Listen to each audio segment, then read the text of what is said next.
Nothing could be worse than the fear that one had given up too soon, and left one unexpended effort that might have saved the world. The good we secure for ourselves is precarious and uncertain until it is secured for all of us and incorporated into our common life.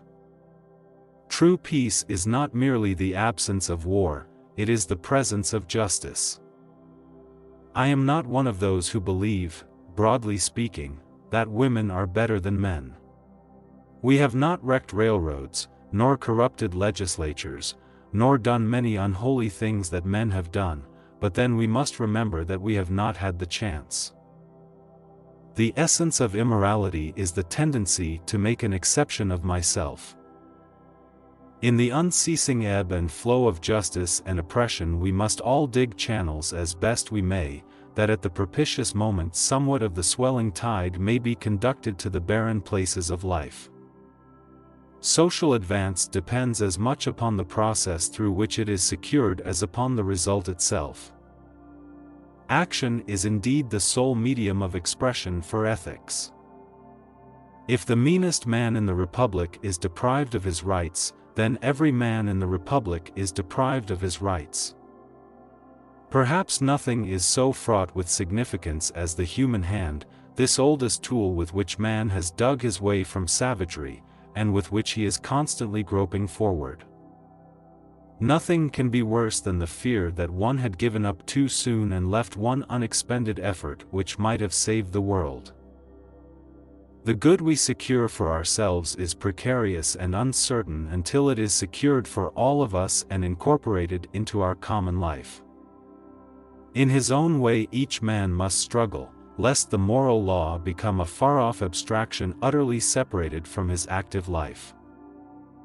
It is well to remind ourselves, from time to time, that ethics is but another word for righteousness, that for which many men and women of every generation have hungered and thirsted, and without which life becomes meaningless.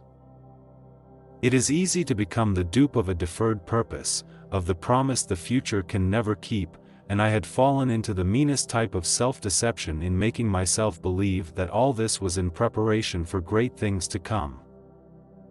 For action is indeed the sole medium of expression for ethics. In this effort toward a higher morality in our social relations, we must demand that the individual shall be willing to lose the sense of personal achievement, and shall be content to realize his activity only in connection with the activity of the many. Is it not Abraham Lincoln who has cleared the title to our democracy? He made plain, once for all, that democratic government, associated as it is with all the mistakes and shortcomings of the common people, still remains the most valuable contribution America has made to the moral life of the world. We stand today united in a belief in beauty, genius, and courage, and that these can transform the world. It is well to remind ourselves, from time to time, that ethics is but another word for righteousness, that for which many men and women of every generation have hungered and thirsted, and without which life becomes meaningless.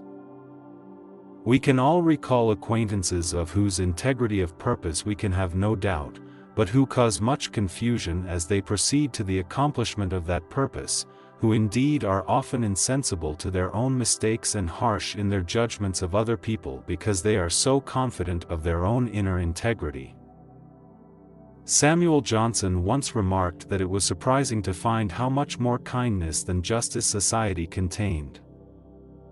When we are young we all long for those mountaintops upon which we may soberly stand and dream of our own ephemeral and uncertain attempts at righteousness.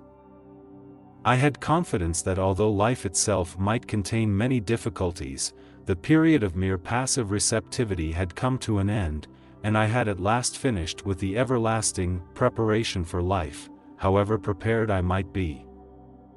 It was not until years afterward that I came upon Tolstoy's phrase, the snare of preparation, which he insists we spread before the feet of young people, hopelessly entangling them in curious inactivity at the very period of life when they are longing to construct the world anew and to conform it to their own ideals. I remember a happy busy mother who, complacent with the knowledge that her daughter daily devoted 4 hours to her music, looked up from her knitting to say, "If I had had your opportunities when I was young, my dear, should have been a very happy girl. I always had musical talent, but such training as I had, foolish little songs and waltzes and not time for half an hour's practice a day.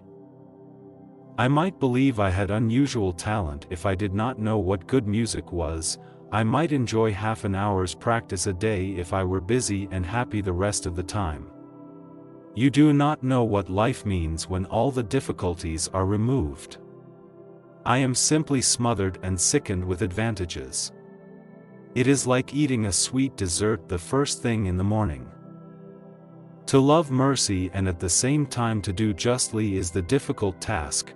To fulfill the first requirement alone is to fall into the error of indiscriminate giving with all its disastrous results. To fulfill the second solely is to obtain the stern policy of withholding, and it results in such a dreary lack of sympathy and understanding that the establishment of justice is impossible.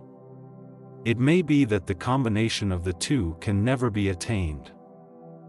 To walk humbly with God, which may mean to walk for many dreary miles beside the lowliest of his creatures, not even in that peace of mind which the company of the humble is popularly supposed to afford, but rather with the pangs and throes to which the poor human understanding is subjected whenever it attempts to comprehend the meaning of life.